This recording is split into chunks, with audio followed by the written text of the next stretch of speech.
right, we are live on Facebook. Hi, everybody. Thanks for joining us tonight. Tonight, we've got Stephen Monroe. He is the chair and assistant professor in the Department of Writing and Rhetoric at the University of Mississippi, and Heritage and Hate is his first book. We're here to talk about this with author Ralph Eubanks. He is the author of Ever is a Long Time and The House at the End of the Road, and his newest book, A Place Like Mississippi. We've got both of these in our store, and I'm going to put some links down below as well. If anybody has any questions for Stephen, for Ralph, both of them, whatever, you can go ahead and comment those, and I'm going to hop back in towards the end of the conversation and we'll try to get to some questions. I'm going to pass it over to y'all. Well, it's good to be with you tonight, Stephen, and congratulations on your book. Thank you, Ralph. I'm honored and very grateful that you are leading the conversation tonight. Well, I mean, it's a good conversation. It's a book that when I read it made me think a lot about things that I had not really, I mean, so much of this is part of my own work, but you made me think about it in ways that I had never really thought about before, which I really did appreciate. And you know, and there are people whose work in here I teach, like Lillian Smith's. And, you know, I love teaching Killers of the Dream. It's a real eye-opener for my students. And you quote Lillian Smith on page 3, and you said, Lillian Smith wrote that the South cannot get along without symbols. It would be unthinkable. But they are full of strange power. They need to be handled as carefully as nuclear energy. What do you see as the strange power of Southern Confederate symbols and the language that's associated with them? Yes, I love that book too. And it's not a new book, but it's still so provocative and powerful. And I kept thinking of her idea that we need to handle symbols like nuclear energy because they are so potent and can be so damaging if used in the wrong ways. And I do see the US South and Mississippi as hyper-linguistic places, places where words and symbols have always mattered a lot and have always contained multiple meanings. And I think we all know that. The US South and Mississippi also places where literature matters so much, and we value and brag about our writers. And you know, your book is wonderful in that regard, taking us through the map of Mississippi's literature. And so I absolutely think words and symbols move human beings and make history. They're very formative and active and powerful. And, you know, they have the power to silence people, to empower people, to heal people, or to harm people. And so that's really a big part of what my book is about. Yeah, I mean, I've often thought about how these words really do harm people, and the symbols also are harmful. I mean, there is, you know, this feeling that they're benign among a lot of folks, but they really do hurt. And one of the things that I've taken away from your book is that groups in power use language to assert their dominance. And much of this language survives because of its ability to conceal itself. And can you explain how this language is hidden? Sure, yes. You know, what I found in writing the book, I learned a lot while I was writing the book. And some of it was from scholarship and rhetoric and critical discourse analysis and other scholarship. But a lot of it was just from historical accounts and conversations. And I think words and symbols, like Old South words and symbols, become particularly potent when they have become commonsensical, when they form large parts of our orthodoxies. And to the majority at that point, they become unquestionable. and sort of, not even something we consider, but they still have that nuclear energy, and it's latent there even when even during times when it's not eruptive, and so some of those ideas crystallized for me very early in my writing and research process when I was talking with Jackie Certain, a colleague of mine, a good friend.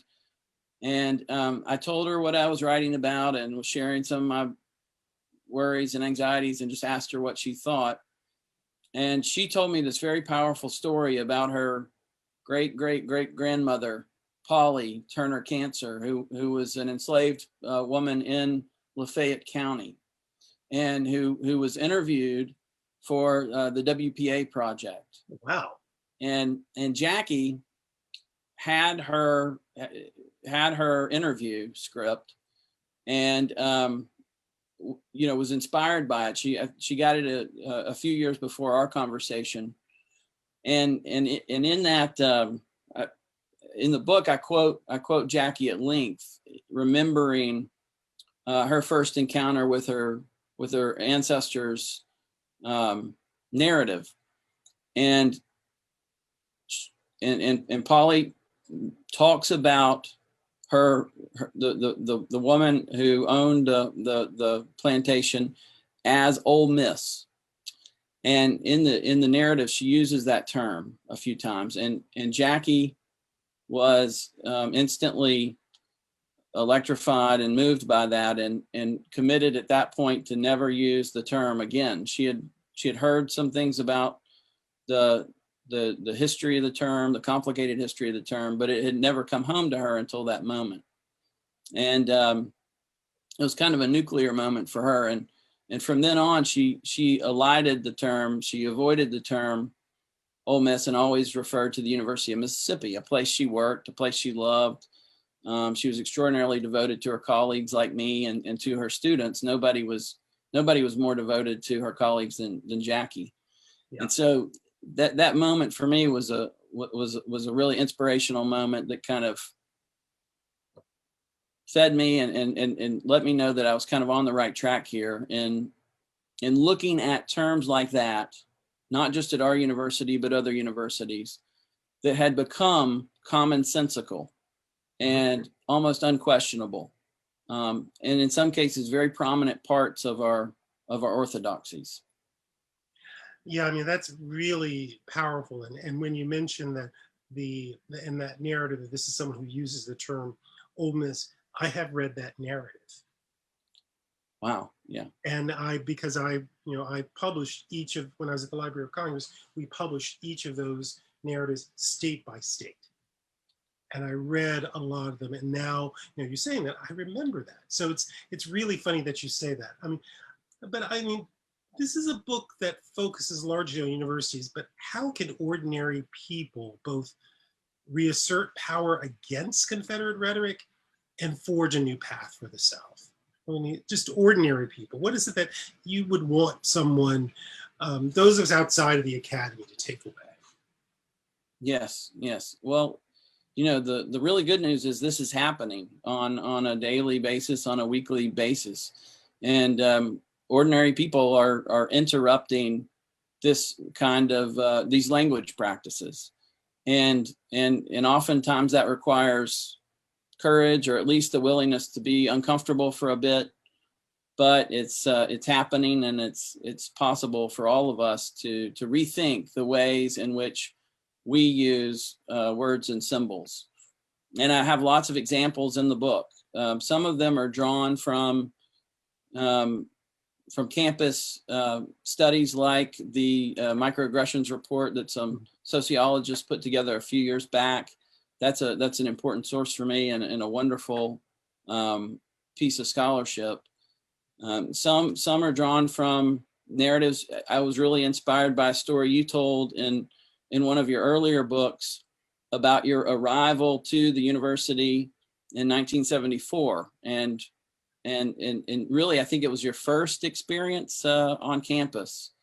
Do you want to? Yeah, with the Confederate flag in my room. Yeah. Do you mind summarizing that? I think you Yeah. would tell it, So you would tell it better. I walked into my room, my dorm room, and there was my roommate had hung up a Confederate flag. And it was there on the wall. And when I went in with my dad, he could tell I was really jarred by it. And he said, basically told me, just don't pay attention to that stuff.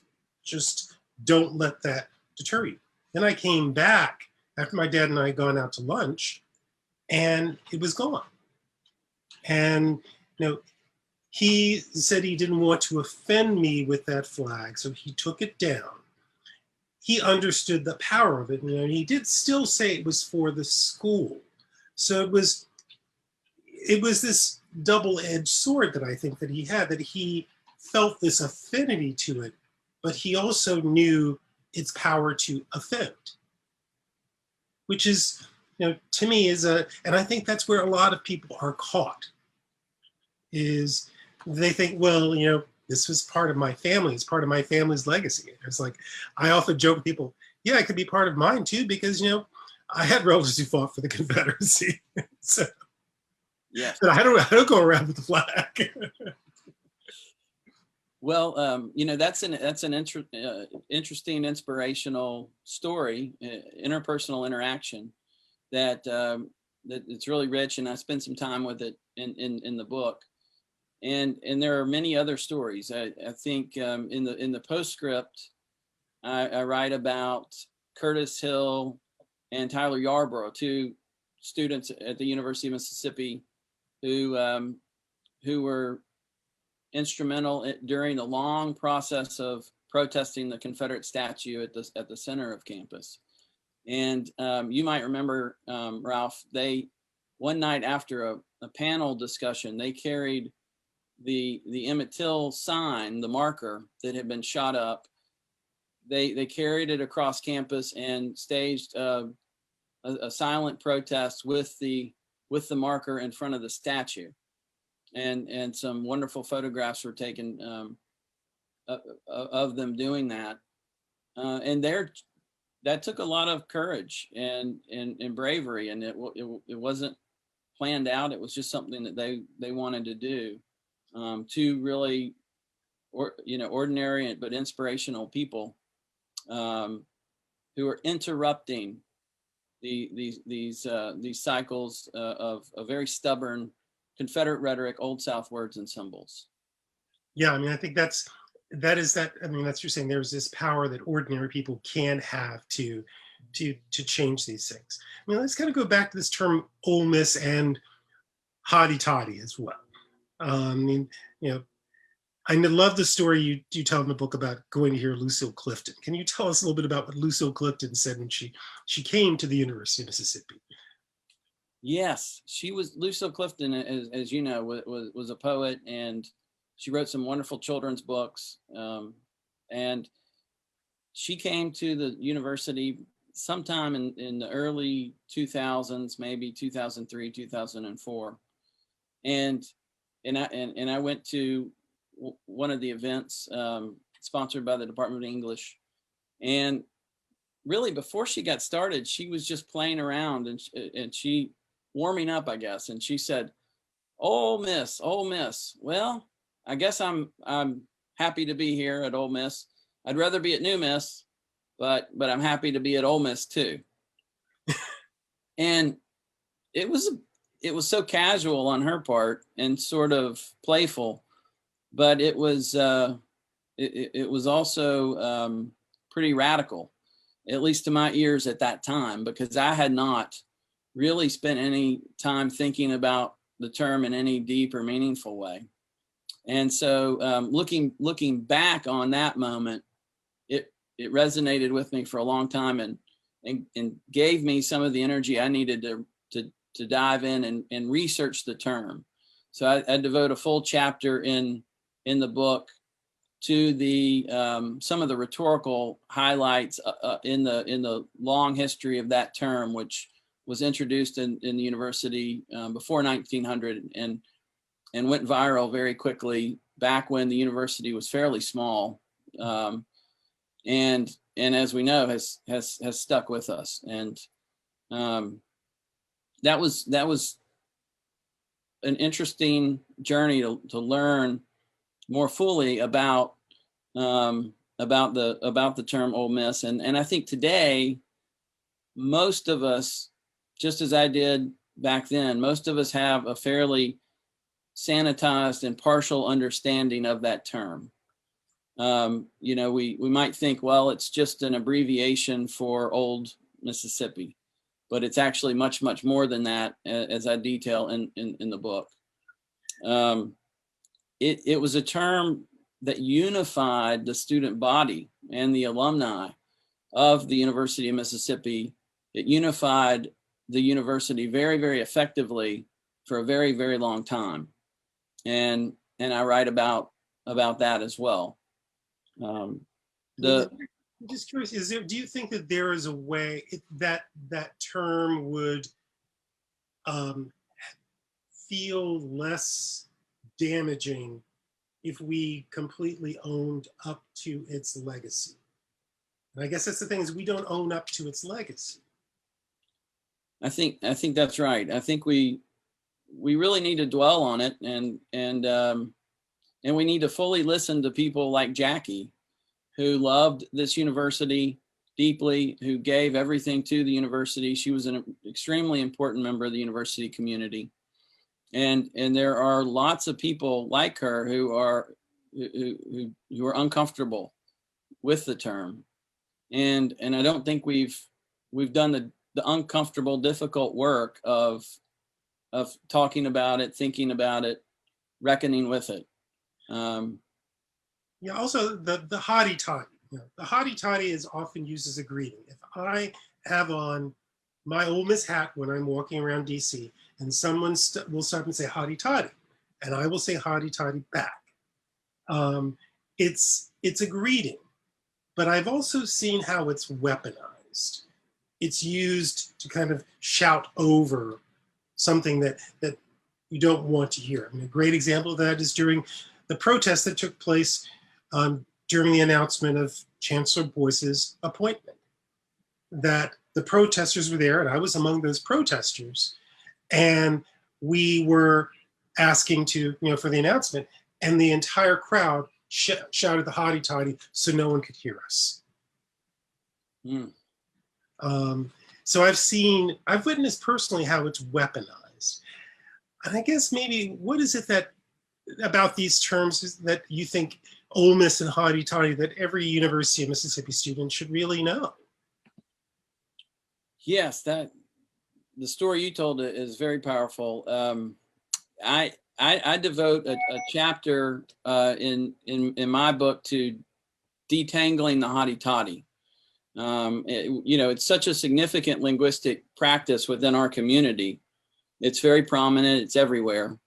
And it's interesting for me as a scholar of rhetoric, because it's basically a nonsensical school cheer that just over the decades has become overstuffed, really overstuffed with ideational and emotional meaning, and it's usually and most often used in very positive and happy ways, like you describe at the airport, or there you can go online and see these happy videos of weddings, it being used at weddings or football games. Is a very effective football cheer, but this surprised me, I have to say. As I was researching the book, I did not expect to find this, but it has also been used periodically across the decades by white students and other stakeholders as a racist jeer, or as a tool for silencing or drowning out people in much more in situations that are much more significant than football games.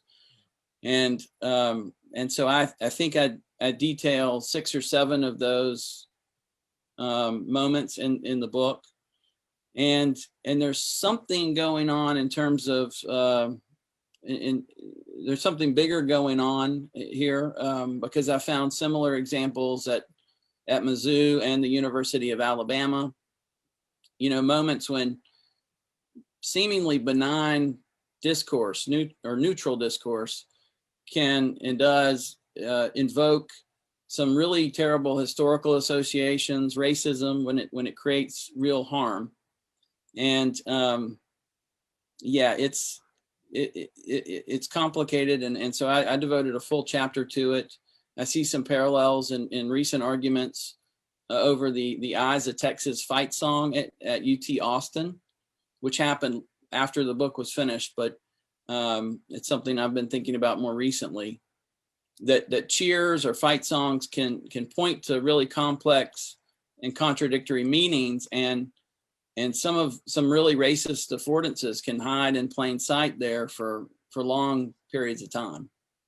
Yeah, I mean, the Eyes of Texas, I mean, to me, that one's just creepy. I mean, my son's a UT graduate, at his graduation, and we all had to stand up, and we were given the words of Eyes of Texas. And my wife looks at me and says, I'm not singing this. So it's really, it's funny. I mean, what I really like about this book, and I would urge people to read it. This is not just a book for scholars. I want to just say that right now. This is a book that I think everyone who is interested in these ideas of heritage and hate and how they kind of play out in the South, both in spoken language and in symbols, and kind of, this is a book that I think anyone who's interested in that topic can find accessible. But this is a book that's not just about the University of Mississippi. What is it that really you see as the connecting thread between this Confederate rhetoric across the South? What really connects those things? Well, thank you for the kind words, Ralph. I tried to write it in an accessible style, and I hope people will read it. I know my mother will read it, but I hope other people will read it too. And I'll just say, as I detail in the book, I quite easily found examples of Confederate rhetoric across the South at all the major predominantly white universities. Wherever I looked, it was there. And so, you know, these rhetorical artifacts litter the ground. They're everywhere. They're very active. Even today, and that's why I think they're important, and that's why I think we should think about them and reconsider them. I mean, so this is a book that's also calling the South to reframe its narrative and reckon with its past. What ideas from your book do you think readers should consider as part of this new narrative, and how can we as a society in the American South begin to build that narrative?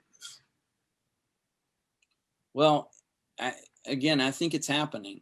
I think it's happening, and I have a lot of hope after writing this book and spending some time with some really dark images and historical moments. I also found so many positive and disruptive linguistic practices. So you know, there's a lot happening, and I would point to the William Winter Institute, the work that they have done for years under Susan Glisson and now Mrs. Espy. I think that's a great example. The Emmett Till Memorial Memory Project over in the Delta is another very effective example, and those are everywhere too. And for individual readers, I think we all can and should, particularly white people in Mississippi and in the U.S. South, we all can and should reflect on and reconsider our investments in words and symbols. What words and symbols are important to us and why, and how can we perhaps retire certain words and symbols and replace them with more beneficial, conciliatory, compassionate, productive words and symbols. I mean, it's tricky from a public policy side, as you know, there are even attempts to kind of enshrine some of these into our education system. So for you, if you were creating public policy in the South regarding Confederate symbols, what would you want your fellow legislators or people to know about this, about the mythology, about all these things? What is it you would want them to know? Well, I think a lot of our problems today in this regard are legacies of previous generations who were quite purposeful in the ways in which they cemented arguments and statues, words, symbols around our region. And so the first thing is the decisions we make today will reverberate, and will have really lasting legacies. So we need to be thoughtful and deliberate.